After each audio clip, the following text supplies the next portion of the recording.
My name is Harrison Price. I'm 32 years old, and if there's one night that split my life into two halves, before and after, it was Thanksgiving. I remember it vividly. The dining room glowed with warm light, the smell of roasted turkey and pumpkin pie filling the air. My parents were all smiles, my younger brother Kyle cracking jokes while his new girlfriend Danielle sat beside him looking picture perfect.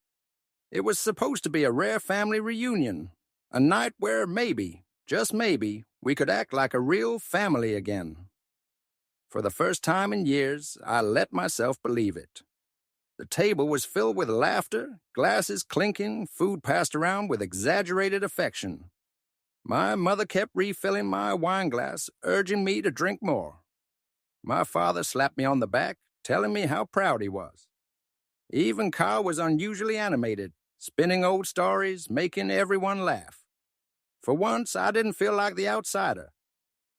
I felt like a son, a brother, part of something I had longed for my entire life. And then my phone buzzed. I glanced down, expecting maybe a message from a friend, wishing me a happy Thanksgiving. But the words on the screen made my blood run cold. Get up. Leave now. Don't say anything. That was it.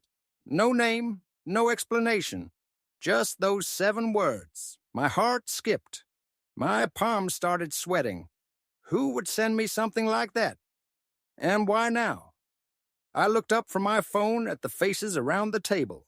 My mother smiling sweetly, my father piling turkey onto his plate, Kyle whispering something into Danielle's ear that made her giggle. Everything looked normal, but nothing felt normal anymore. The wine in my glass suddenly looked suspicious. The laughter around me sounded forced, rehearsed. I tried to focus, to calm down, but my pulse was pounding. The room, moments earlier warm and inviting, now felt suffocating, like the walls were closing in. Was someone in this house trying to protect me? Or was someone trying to destroy me? I forced a smile, set my phone down, and nodded along to the conversation. But inside, panic roared. I didn't know who sent the message. I didn't know what danger I was in. All I knew was that I had to play it cool, or risk letting them know that I knew. That night, Thanksgiving stopped being a celebration. It became a test of survival. To understand why that Thanksgiving night shook me to my core, you have to know where I came from. My story didn't start at a lavish dining table or in the stadium lights of professional football. It began in a house where I never truly felt like I belonged. I grew up in St. Louis, Missouri, the older of 2 brothers. On the surface, we looked like a typical middle-class family. My father, Samuel, was a salesman always chasing big deals that never seemed to come through. He wore sharp suits and spun stories about his business connections. But behind closed doors, the deals fell apart as often as his temper.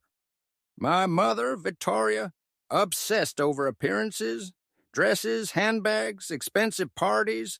She craved the life of someone far richer than we actually were. They weren't bad people in the eyes of the neighborhood. To the world, they smiled, hosted cookouts, and waved politely from the driveway. But inside, our home was built on pretense, not love. And for some reason, I was the odd piece in their carefully staged puzzle. My younger brother Kyle, 6 years my junior, was their golden child. He wasn't particularly gifted, but he had a way with words. He could charm, flatter, and joke his way into their hearts, making them believe they were perfect parents. Meanwhile, I was clumsy, awkward, and introverted. I buried myself in schoolwork, scraped together money from odd jobs to buy my own supplies, and spoke in ways that always seemed to irritate them to my parent. Yes, I was a burden, an ill-fitting piece of furniture, in a showroom they wanted everyone else to admire. The only place I ever felt alive was on the football field. At 10 years old, I picked up a ball and found an escape. On the grass, sprinting downfield, colliding with opponents, hearing the cheers of teammates. I finally felt like I mattered. But my parents didn't see it that way. To them, football was dangerous, foolish, a waste of time. When I was 16, during a championship game, I dislocated my shoulder. I played through the pain, helped my team to victory, and came home with my arm in a sling. I thought maybe, just maybe, they'd see my dedication and feel proud. But instead, my father looked at me with disgust. "How stupid are you, Harrison?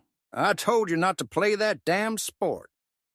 My mother didn't say a word of comfort, just shook her head like I'd brought shame to the family.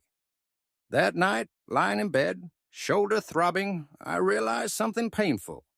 No matter what I did, I would never be enough for them.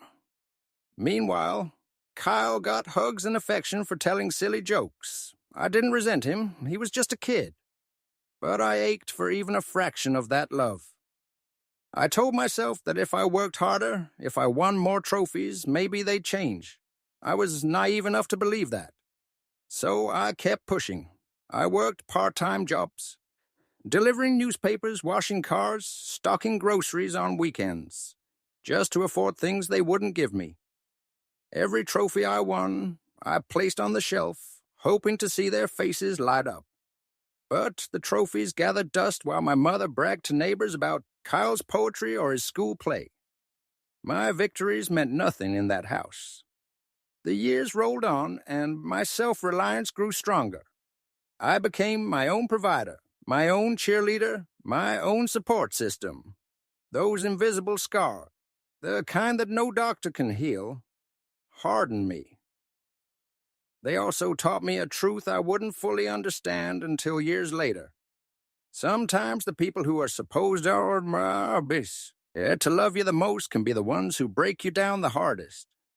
And yet I kept fighting. Football became my salvation, the one arena where I wasn't invisible. On that field, I wasn't Harrison, the awkward son, the unwanted brother. I was Harrison, the athlete, the fighter, the boy who refused to quit. But no matter how many games I won, I couldn't win the one battle that mattered most, the battle for my parents' love. If my childhood was defined by neglect, then football was the lifeline I clung to with everything I had. It wasn't just a sport for me.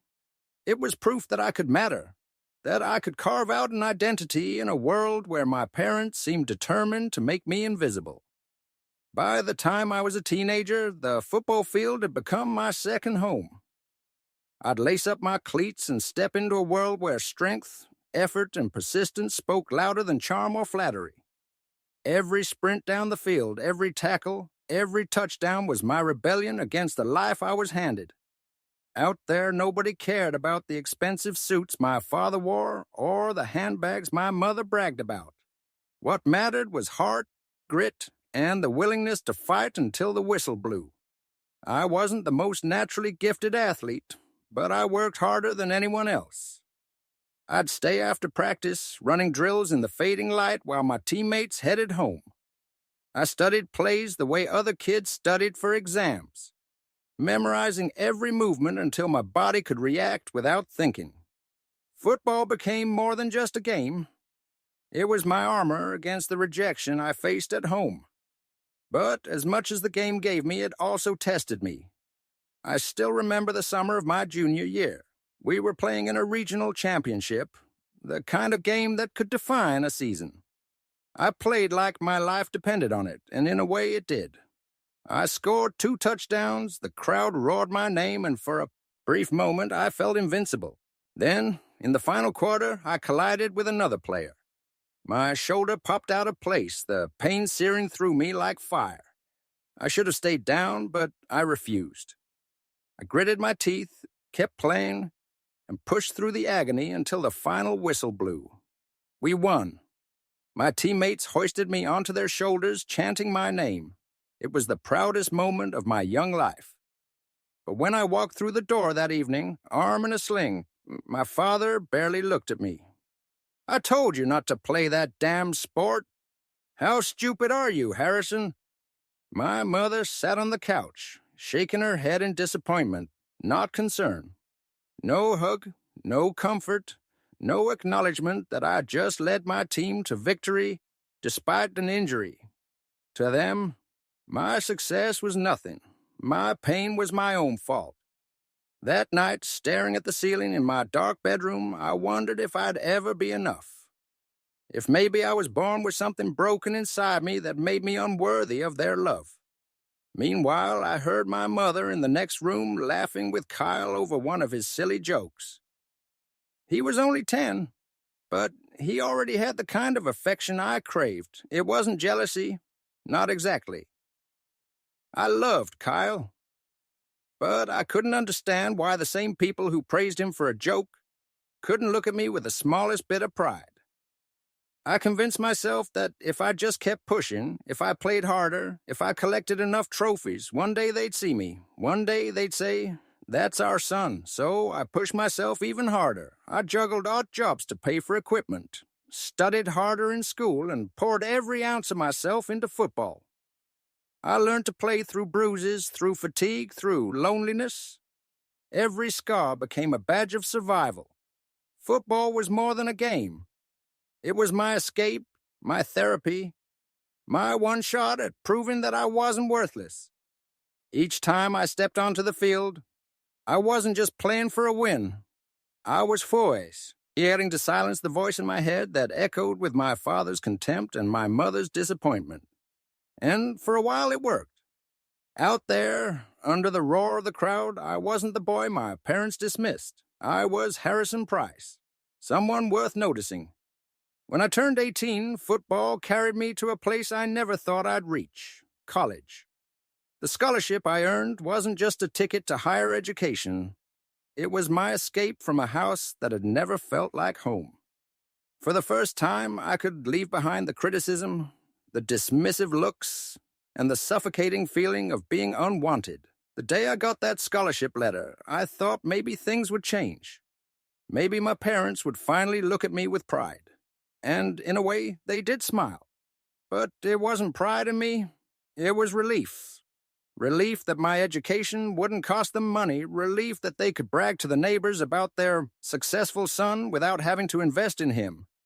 That smile was for themselves, not for me. I saw it, I felt it, and it cut deeper than any insult. So I packed my bags, left their house, and told myself I wouldn't look back. College was where I finally started to breathe. On the field, surrounded by teammates who treated me like a brother, I found the family I'd been searching for. They cheered for me, supported me, and celebrated my victories as if they mattered. When I walked off the field, bruised and exhausted, someone always clapped me on the back or said, "We've got your back, Price." That kind of support was new to me, and it was addictive. I played with everything I had, and it paid off. I became one of the standout players on the team. Game after game, I pushed harder, and soon the crowds were chanting my name. My classmates knew me not as the quiet, awkward boy I'd been in high school, but as Harrison Price, the guy who fought like his life depended on every play. And in truth, it did. But even as my confidence grew, a hole remained. I wanted my parents to see what I was doing. I wanted them to show up, to cheer me on, to finally acknowledge me.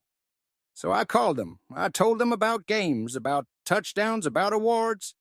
But every call felt like running headfirst into a wall. My mother would ask surface-level questions, nothing more than polite filler. My father would change the subject, always circling back to Kyle.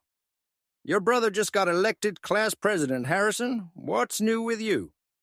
That question never failed to cut deep. I could have told him about the stadiums chanting my name, about the trophies on my dorm shelf, about the coach who called me one of the team's most valuable players, but I knew none of that mattered to him. So I just swallowed the lump in my throat and said, "I'm fine, Dad." Once, I invited my family to a big game. It was one of those matches you would dream about. Packed stadium, high stakes, energy buzzing in the air. I thought maybe this time they'd come. Maybe this time they'd be proud. Only Kyle showed up, and even he spent the game glued to his phone. When I scored the game-winning touchdown and the crowd erupted, I scanned the stands. Desperate for a glimpse of my parents, they weren't there. Strangers cheered for me, but the two people whose approval I wanted most were nowhere in sight. That was the night I understood something I had avoided facing for years. No matter how high I climbed, they would never see me. My worth in their eyes was invisible. And so I learned to walk my path alone. By the time I was 21, everything I'd worked for since childhood was finally within reach. My coach pulled me into his office one crisp autumn afternoon, his face lit with pride. "Harrison, you've been chosen. The St. Louis Storm wants to sign you." For a moment, I couldn't breathe. I had dreamed of this since I was 10 years old, running across the backyard clutching a battered football like it was my lifeline. And now that dream wasn't just a fantasy, it was reality. I should have been ecstatic, and on the surface, I was. I signed the contract, put on the jersey, and stepped into a world where stadium lights burned brighter than the sun, and tens of thousands of fans screamed my name. Every game was electric. Every touchdown was thunder. I wasn't just playing anymore. I was living inside the dream. The first paycheck nearly brought me to tears. I sat in my small apartment, staring at a check with more zeros than I had ever imagined. I remember delivering newspapers in the freezing cold for a few dollars, washing cars in the summer heat, stocking shelves late at night to buy school supplies. And now I held enough money in my hands to change my life forever. But what surprised me was the emptiness that came with it. I thought success would erase the loneliness, the scars of neglect. I thought maybe now, with fame and fortune, my parents would finally see me. That hope was a mistake. It didn't take long before the phone rang. My mother's voice, unusually sweet, poured through the receiver. "Harrison, I heard you won a big game. I'm so proud of you." The word proud caught in my chest. She had never used it before. Not when I brought home trophies, not when I got a scholarship. Now, suddenly, it rolled off her tongue as if it had been there all along. Days later, my father called, his voice filled with excitement. "Son, we're coming to watch you play this weekend. Kyle, too." I should have been happy, but I laughed instead because I understood. They weren't proud of me. They were proud of what I could give them. The spotlight, the photos, the bragging rights. From then on, my family became ever-present. They showed up at games, posed for pictures, bragged to their friends about their star son. The trophies they once shoved into the corner now gleamed in their living room corsure. My mother told neighbors stories about my victories as though she had believed in me all along. My father slapped my back, calling me the pride of the family. But each word was hollow, leaving a bitter taste behind. I tried, despite the ache, to make peace with it. I invited them to dinner at a fine restaurant, hoping for connection, for a moment of real family. But as soon as we sat down, all they talked about were the things they wanted: a new car, a European vacation, a bigger house. Kyle rambled on about a business he wanted to start, his voice full of ambition but empty of substance. Not one of them asked how I was doing, if I was tired, if I was happy. I realized, sitting at that table, that to them I wasn't a son or a brother. I was a bank. Still, I convinced myself that giving was better than holding back. I had the means now, and I thought money might be the bridge that repaired years of damage, so I kept giving, even though deep down I knew love could never be bought. The more my name appeared in headlines, the more my family suddenly remembered me. The neglect and coldness of my childhood seemed to vanish overnight, replaced with smiles, hugs, and words of admiration. On the outside, it looked like reconciliation. To anyone watching, we were the picture of a proud family standing behind their successful son, but I knew better. They hadn't returned because of love. They had returned because now I was worth something to them. At first, it was subtle. My mother would call after a big game, her voice drenched in sweetness. "Harrison, we're so proud. You were incredible out there." She said it like she had been in the stands cheering all along, when the truth was, she had never shown up until the cameras were rolling. My father, who once sneered at my bruises and called me foolish for playing football, started introducing me to his friends as my son, the star athlete. He slapped me on the back, proud and loud, as though he had trained me himself, Kyle. He and my younger brother started orbiting closer, too. He told anyone who would listen that I was his brother, the famous player. He acted as if my success was his success, as if our victories belonged to him just as much as they belonged to me. On the surface, I played along. I smiled for the cameras, posed for family photos, and let them wrap themselves in my accomplishments. Part of me wanted to believe maybe this was the breakthrough I had always dreamed of. That maybe now, finally, they would accept me, not just for the money or the fame, but because I was their son and their brother. But deep down, I felt the truth gnawing at me.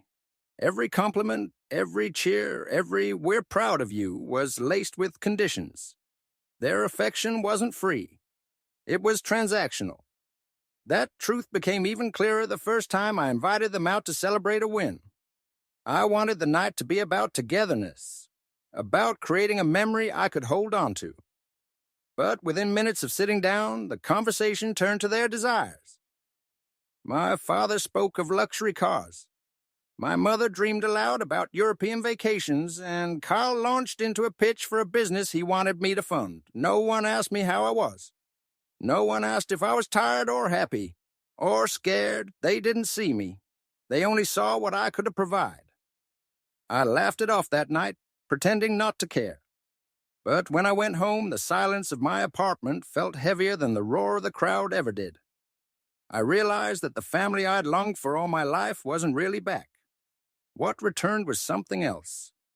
A version of them dressed in false smiles, fueled by greed and eager to drain every ounce of what I had earned. And yet, I kept giving. I told myself that maybe if I provided enough, if I said yes often enough, the love I craved would finally appear. It was foolish, but old wounds have a way of making you chase hope even when you know better.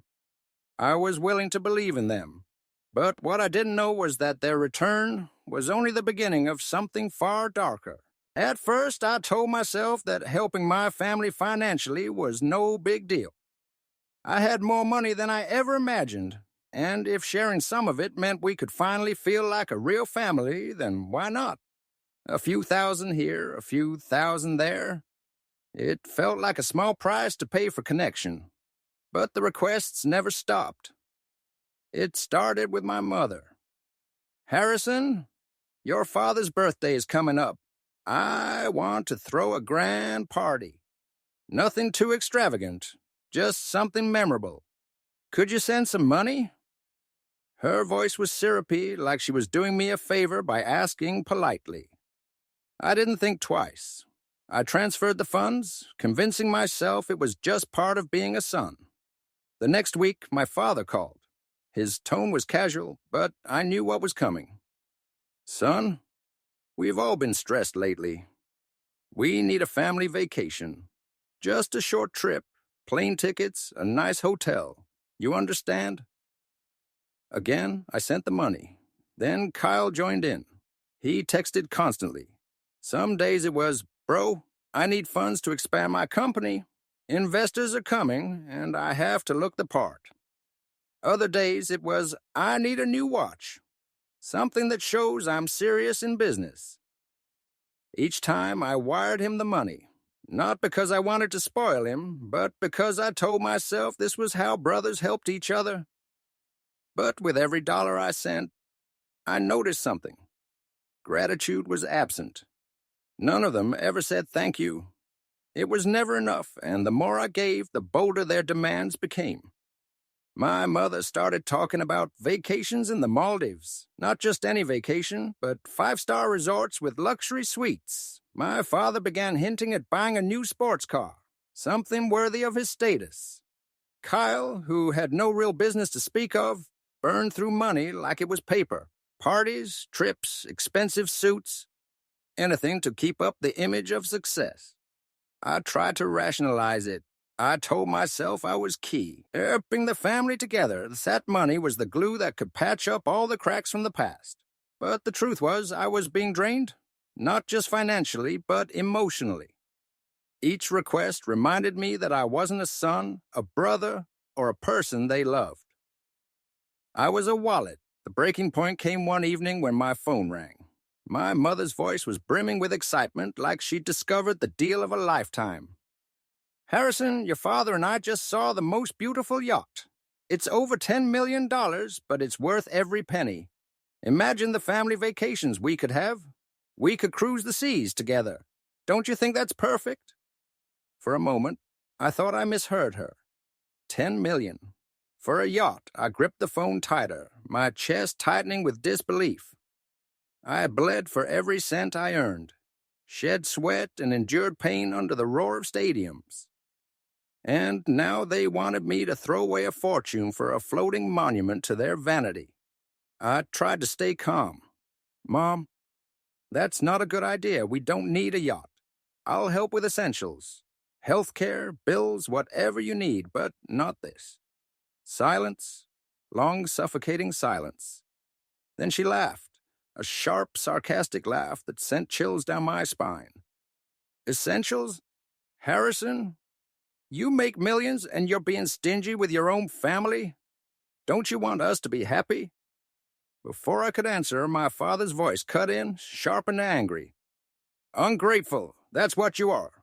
We raised you, and this is how you repay us?" And then Kyle in the background, his voice dripping with contempt. "Selfish Harrison, I'm ashamed to have a brother like you." The call ended, but their words stayed. They didn't see me as family anymore. They saw me as a resource, and when I set limits, I became worthless in their eyes. That night, staring at the silent glow of my phone, I realized the truth I had been running from. I hadn't gained my family back. I had simply bought their performance. And like any performance, it would collapse the moment I stopped paying for the show. After the yacht argument, weeks of cold silence followed. My parents barely called. Kyle only texted when he wanted money, and when I refused, his words turned sharp, accusatory. I knew I was drifting further from them, and in a strange way I felt both relieved and hollow. Then, out of nowhere, my phone rang one afternoon. It was my mother. Her voice wasn't dripping with sarcasm or coded in demands like it usually was. It was softer, almost hesitant. "Harrison, come home for Thanksgiving. We want the whole family together again. Kyle's bringing his new girlfriend. It'll be special." For a moment, I froze. Thanksgiving, a family reunion. After everything, the arguments, the accusations, the endless requests. Why now? But as she spoke, something in me shifted.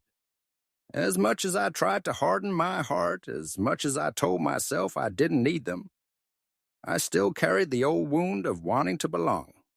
I wanted to believe her. I wanted to believe that maybe, finally, they were reaching out because they missed me, not my money. So I said yes. In the days leading up to Thanksgiving, I let myself feel something I hadn't in years: hope. I carefully chose gifts for each of them, not expensive luxuries, but thoughtful tokens that carried meaning. For my father, an engraved watch. For my mother, a silk scarf I remembered her admiring once. For Kyle, a set of premium pens, a quiet nudge toward taking life more seriously. And for Kyle's girlfriend, whom I'd never met, perfume paired with a handwritten card welcoming her to the family. As I wrapped each one, I imagined us laughing around the dinner table, eating turkey and pie like a normal family. I pictured my parents smiling, Kyle joking, his girlfriend fitting right in. For the first time in years, I let myself believe that maybe the past didn't have to dictate the future. When Thanksgiving arrived, I drove to the house I had borrowed, for them. The house they had once treated like a trophy of my success. As I stepped inside, the aroma of roasted turkey and pumpkin pie wrapped around me. The dining room was glowing, the table set like a feast out of a magazine. My mother rushed forward, arms open, her eyes sparkling. "Harrison, you're here. I'm so glad." My father clapped my shoulder, grinning. "You look strong, son. Come in. Everyone's waiting." Kyle appeared with his girlfriend at his side. Danielle was beautiful, polished, the kind of woman who knew how to hold a room with a single glance. She smiled warmly, extended her hand, and said, "So nice to meet you. Kyle's told me so much." I shook her hand, smiling back, but a shiver crawled up my spine. There was something in her gaze. Sharp, calculating, too polished to be casual. I brushed it off. Maybe it was nerves. Maybe it was just me being overly cautious. The table was waiting, the food was steaming, and laughter soon filled the air. For a brief moment, I let myself believe the impossible, that maybe, just maybe, I had my family back. I didn't know then that the invitation wasn't about reunion. It was a trap. The first half of dinner felt like something out of a dream. My parents were cheerful. Kyle was cracking jokes, Danielle charmed the table with witty remarks, and the food was endless. For the first time in decades, I allowed myself to relax. Maybe this really was a fresh start. But then, small things began to feel off. My mother kept refilling my wine glass far more than usual, her smile just a little too insistent. "Drink up, Harrison. It's a happy day." My father clinked glasses with me again and again, his laughter booming but forced, as if he was buying time. Kyle spun story after story, dragging out his jokes, glancing at me often as if he were checking my pace. And Danielle, her eyes lingered on me in a way that wasn't quit. "You're right. Half flirtation, half assessment." I brushed it off at first. Maybe I was imagining things. But by the third glass of wine, I felt it. A strange heat spreading through my body, my heart racing, my mind growing foggy. This wasn't just alcohol. Something was wrong. And then my phone buzzed. A text from an unknown number. "There's something dangerous in the wine. Get up now or you'll regret it." My stomach dropped. My hands trembled as I set the phone down, trying to keep my face neutral. I looked around the table. My mother laughing with Danielle. My father piling food onto his plate. Kyle gesturing wildly as he told another story. Everything looked normal, but nothing felt normal anymore. The heat in my chest worsened. My palms were sweating. I stood pretending to wobble like the wine was hitting me harder than it should. Danielle immediately leaned forward, her voice soft, syrupy. "Harrison, are you okay? Maybe have another glass. It'll help you relax." She pushed the wine closer, her eyes glinting with something I couldn't ignore. "I'm fine," I muttered, forcing a weak smile. "Just need to use the bathroom." I made my way down the hall, legs heavy, vision slightly blurred. Once inside the bathroom, I locked the door and braced myself against the sink. Splashing water on my face, my reflection stared back, pale and sweating, eyes wide with fear. Was the text real? Was someone in that dining room trying to drug me? My own family? A knock came at the door, soft but urgent. My heart pounded. I expected Kyle or Danielle with her fake concern, but when I opened the door, it was Claudia, the maid. Her face was pale, eyes darting nervously behind her. She slipped inside and shut the door. "Mr. Harrison," she whispered, voice trembling, "you need to leave. They put something in your wine." I froze. "What are you talking about? Who did?" She pulled a phone from her apron pocket and tapped the screen. A recording played.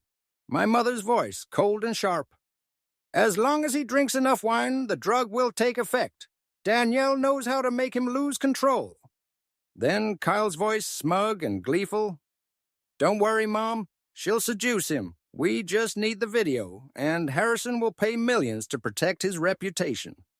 Finally, my father's voice, low and certain. "He's a millionaire. A few million is nothing to him. If he refuses, we leak the video. He'll lose everything."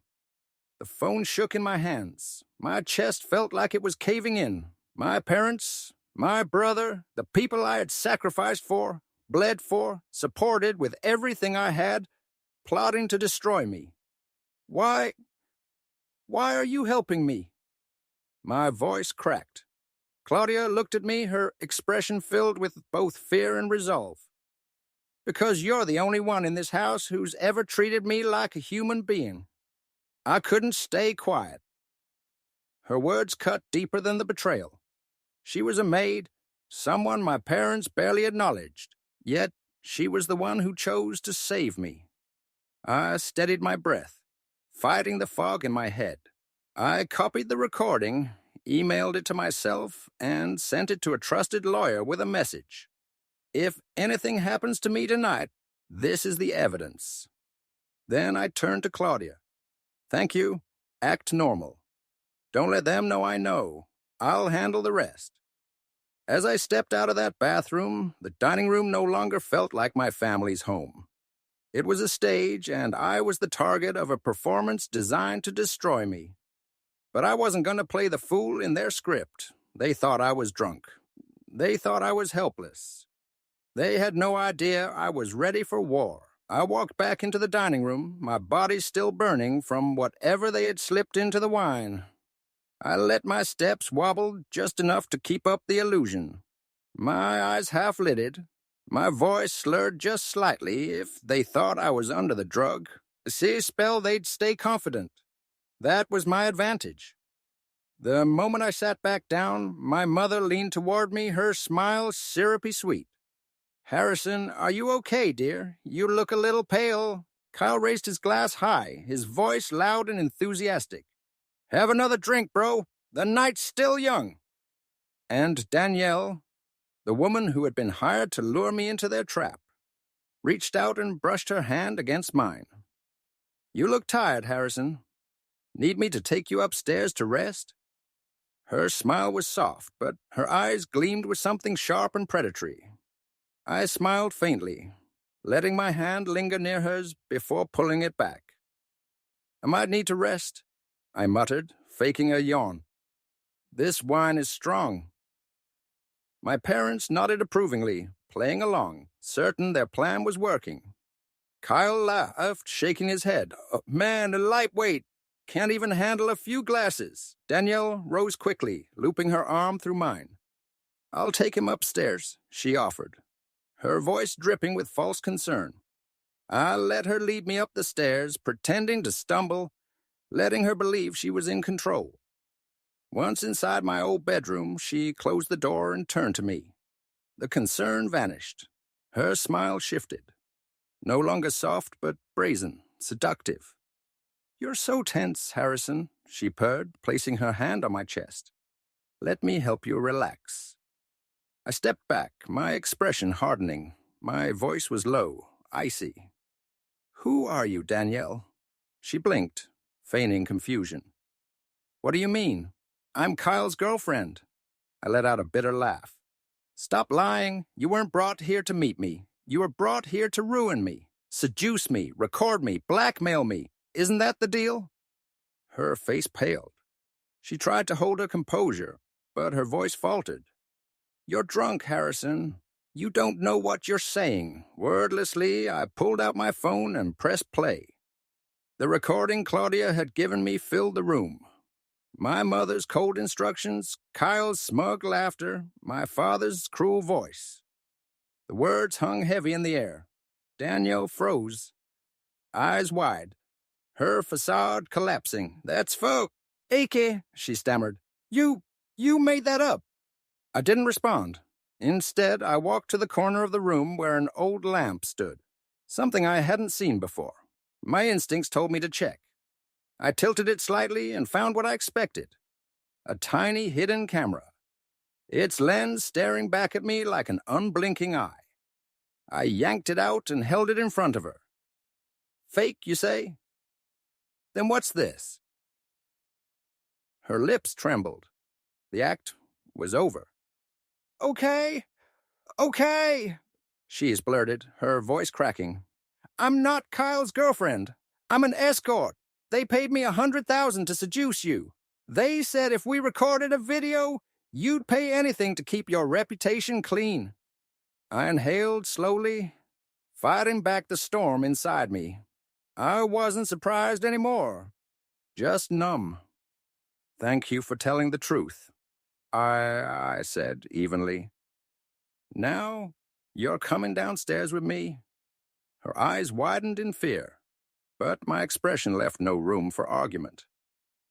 She followed as I led her back down to the dining room. When we entered, my family's laughter died instantly. My mother's smile froze. My father's fork clattered against his plate. Kyle's eyes darted between Danielle and me, panic flickering across his face. You all put on a great show, I said, my voice low, sharp.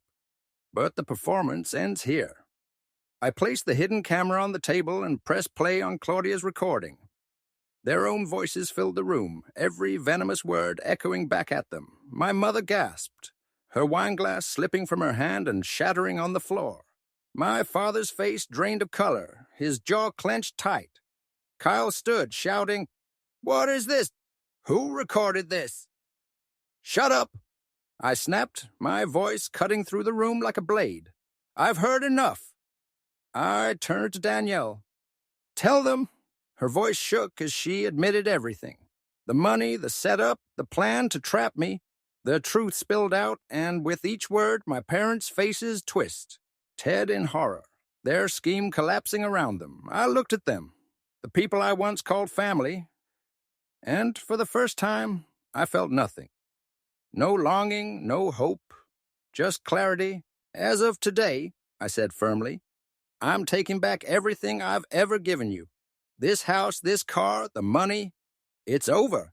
You wanted to treat me like a puppet? You've cut your own strings. From this moment, I'm done."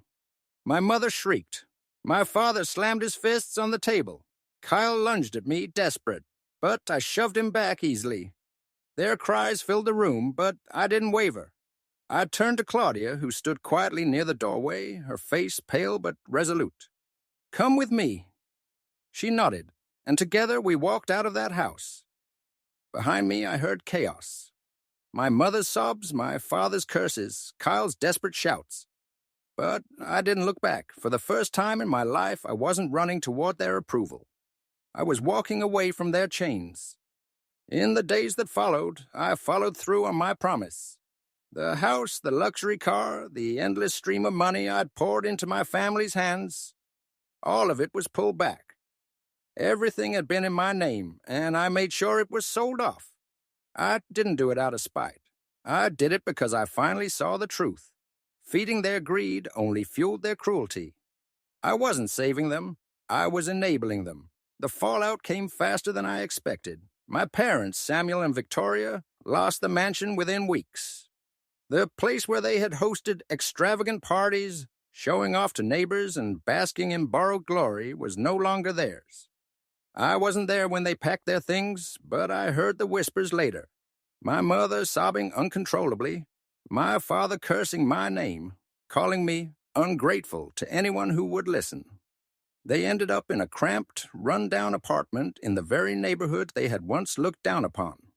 The luxury car, my father's pride and joy, was repossessed. I could almost picture him watching it get towed, his jaw tight with shame and rage. Kyle, though, fared even worse. The business I had funded for him collapsed entirely. It hadn't been a company so much as a lifestyle, an excuse to throw parties, travel aimlessly, and parade around in expensive suits he hadn't earned. When the debts mounted, creditors came knocking. Bankruptcy followed, but it couldn't erase the stain of his recklessness. The brother who once called me selfish now stood under the hot sun at a suburban car wash, scrubbing tires just to get by. I had done that same job as a teenager back when I was hustling just to afford notebooks. But Kyle? He had mocked me, drained me, and now he was reduced to the same grind he once thought beneath him. The community took notice, too. St. Louis isn't a big city. Stories spread quickly. The neighbors who once attended my parents' parties, the friends who once envied their wealth, now whispered behind their backs. The Price family, they said. Who would have thought they'd stoop so low? Trying to trap their own son for money? My mother, who had always been so eager to brag about her star son, barely left their apartment anymore, too ashamed to face the stairs. My father, who had lived for appearances, kept to himself, his pride stripped away. Kyle's so-called friends, the ones who partied with him, vanished overnight. They stopped answering his calls, leaving him with nothing but debts and regrets. Meanwhile, I stayed silent. I didn't release statements, didn't talk to the press, didn't try to defend myself. I didn't need to. The truth spoke for itself. Claudia's recording, Danielle's confession. I had given them to my lawyer for safekeeping. The story leaked just enough for people to know who the real villains were. My reputation stayed intact. Former teammates, business partners, friends, they reached out to me not with pity, but with respect. "You're strong, Harrison," one of my old teammates said over the phone. "I don't know what I'd do if my family betrayed me like that." I thanked him, but the words slid over me like water. To the world, I was resilient, untouchable, a man who had stared down betrayal and stood firm. But inside I felt hollow. The cuts my family had left on me weren't the kind that healed with time. They were scars etched deep into the soul. I had survived their trap. I had kept my name, my career, and my dignity intact. But I had lost something more painful: the illusion that my family could ever love me for who I was. The fallout wasn't just theirs. It was mine, too. In the aftermath of that night, I found myself questioning everything. I had walked away from the house I bought for my parents, reclaimed the car, cut off the money flow, and severed the ties that had chained me for so long. Outwardly, I had won, but inwardly I felt empty. I kept asking myself, what was it all for? I had built a career, earned millions, given them everything they ever asked for. Yet, in the end, they saw me not as a son or brother, but as a tool. And when I stopped being useful, they tried to destroy me. And then there was Claudia, the maid, the one person in that house who had no reason to risk anything for me, and yet she had. While my own flesh and blood plotted to drug me, humiliate me, and bleed me dry, she was the one who chose to stand in my corner. A few days after Thanksgiving, I invited her to my penthouse. She looked nervous walking in, dressed simply, her dark hair tied back, hands fidgeting as if she didn't belong in a place like mine. "You didn't have to do this, Mr. Harrison," she said shyly. "I just did what I thought was right."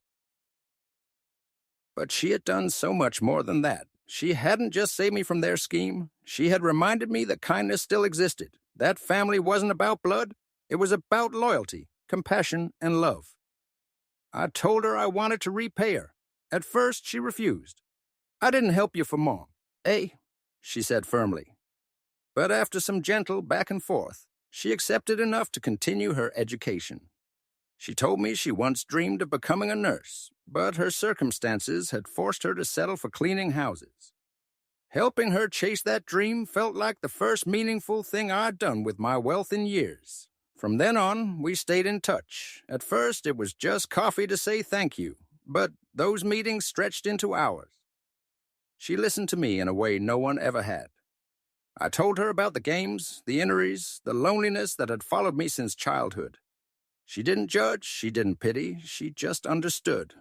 Claudia told me about her own life.